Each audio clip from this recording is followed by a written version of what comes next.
Let's start.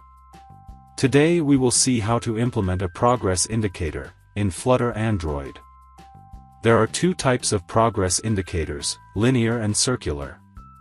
We will see both of them. Let's see the main.dart file. First, we import the material.dart package. Then, we create the stateless widget called myApp in the main function. This is the myApp stateless widget. We create a material app and apply a theme in the build function. The home attribute is set to a stateful widget called myHomePage. This is the myHomePage stateful widget. Here we create a state object of this stateful widget, whose name is _myHomePageState. This is _myHomePageState class. Here we will design our app. First, we take an animation controller, which will handle the progress indicator's animation. In the initState function, we design the animation. The animation will run for 5 seconds, and then run in the reverse order. The init function is called for the first time when this stateful widget is loaded in the widget tree.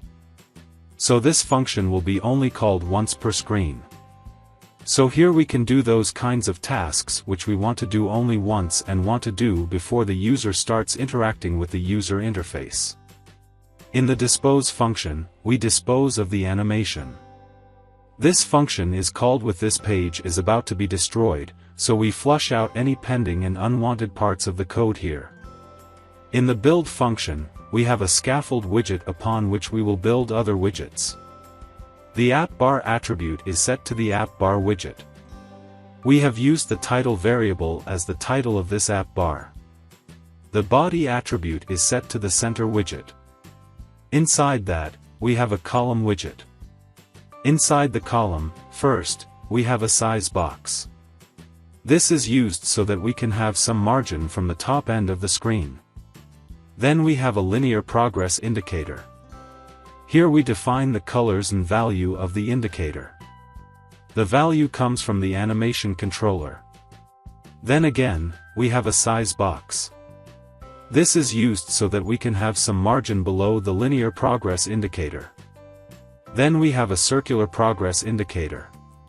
Here also, we define the color and value of the indicator.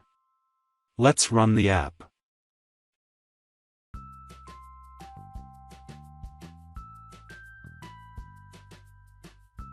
So that's it. That's how you can create a linear and circular progress indicator in Flutter Android. Thank you.